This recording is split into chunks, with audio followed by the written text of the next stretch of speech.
Before viewing video lessons, it is important to read the textbook using the learning guide as your turn-by-turn directions. Then use the learning guide to take organized notes in your own words with examples and pictures. Variations in consciousness. In this video, we will focus on altering consciousness with drugs. The type of drugs that can alter your state of consciousness are called psychoactive drugs. These are chemicals that are used recreationally for the purpose of altering your state of consciousness. Drugs have effects throughout the body, but psychoactive drugs have specific effects on neurotransmitters. As we discussed in Chapter 3 when we went over neurotransmitters, drugs can either act as agonists, things that mimic the action of the neurotransmitter or enhance the action of the neurotransmitter, or they can act as antagonists, or they can block the action of the neurotransmitter. Psychoactive drugs that people find to be addicting tend to stimulate the mesolimbic dopamine pathway. This involves stimulation of the reticular formation or midbrain, right at the very top of the brain stem.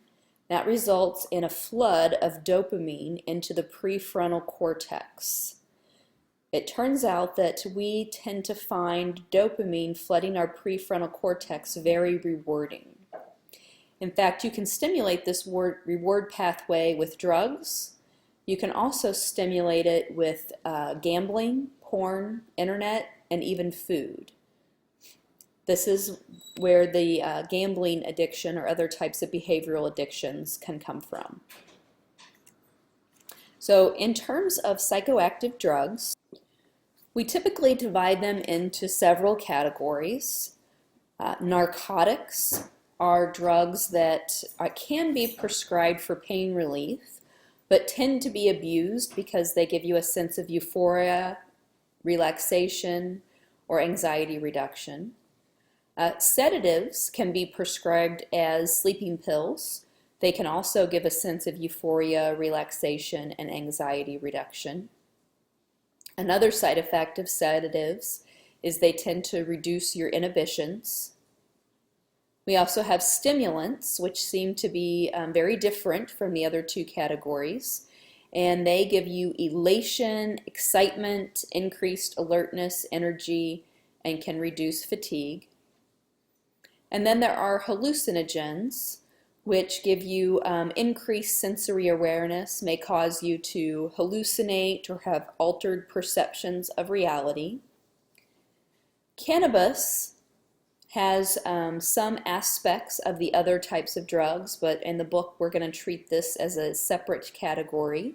But it can have hallucinogen properties, and it can also have some sedative properties as well, with some euphoria, relaxation, and altered perceptions and enhanced awareness. Alcohol is also a type of sedative, but it also has some unique qualities, so we keep it in a separate category. And alcohol can have euphoria, relaxation, anxiety reduction, and reduced inhibitions. All these drugs have short-term side effects, or effects that can occur when you are using the substance or very soon after you've used that substance. What we want to do now is talk a little bit about how drugs can affect your health. So in psychology, we use the term drug dependence to talk about people who feel like they have to have a particular substance. But really, this is broken down into three different things. One is tolerance. This is where you have to take more and more of a particular drug to achieve the same effect.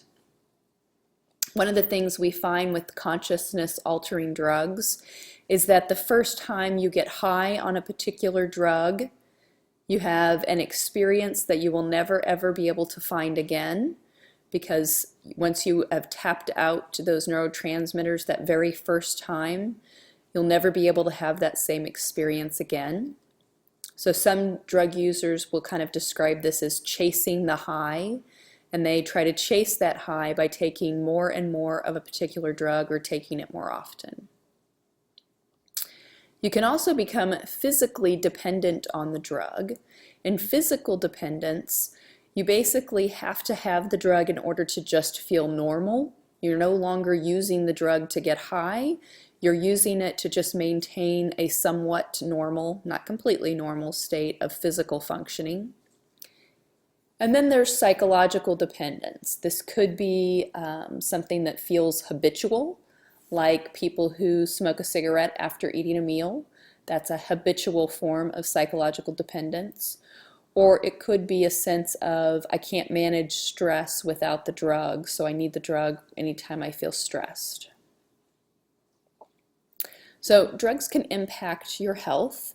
One of the biggest impacts is death, and you can die from misusing or using too much of a particular substance at one time. This is referred to as overdose. Sedatives, narcotics, and alcohol all carry a moderate to high risk of overdose. In addition to overdose, these drugs can also damage the tissues in the body. Inhaled drugs can damage the respiratory system. You can also damage the liver because the liver has to filter these toxins out of our body.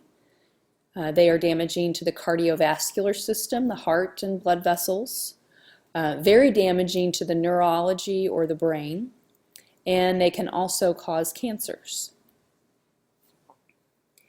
In addition to the direct damage to the body from the drugs, there's also health problems associated with behavioral changes when you use drugs. So when people are high or drunk or hungover, they tend to not engage in very good health habits. So they have poor diet, they tend not to exercise, they're at increased risk of having an accident, like a car accident or other sorts of harmful accidents. They're more likely to engage in unprotected sex, particularly with the sedatives and alcohol, with their lowered inhibitions. And they just tend to overall engage in other types of high-risk behaviors that can cause damage to your health. So if you look at the specific risk pattern associated with each drug, you can see that it's different. For tolerance, the narcotics, sedatives, and stimulants have the quickest increase in tolerance. For physical dependence, you can see that narcotics and sedatives have the highest rate of physical dependence, followed by stimulants and alcohol. When someone is physically dependent on a drug and they try to stop taking it, it can have some health consequences. So people who are addicted to narcotics and sedatives almost always are recommended to detox in a medical environment. And stimulants and alcohol, it kind of depends on how dependent they are, but oftentimes they also are asked to detox in a medically supervised environment. For psychological dependence, narcotics, sedatives, and stimulants are very high. And you can see that each of the different types of drugs has its own specific long-term health risks associated with it.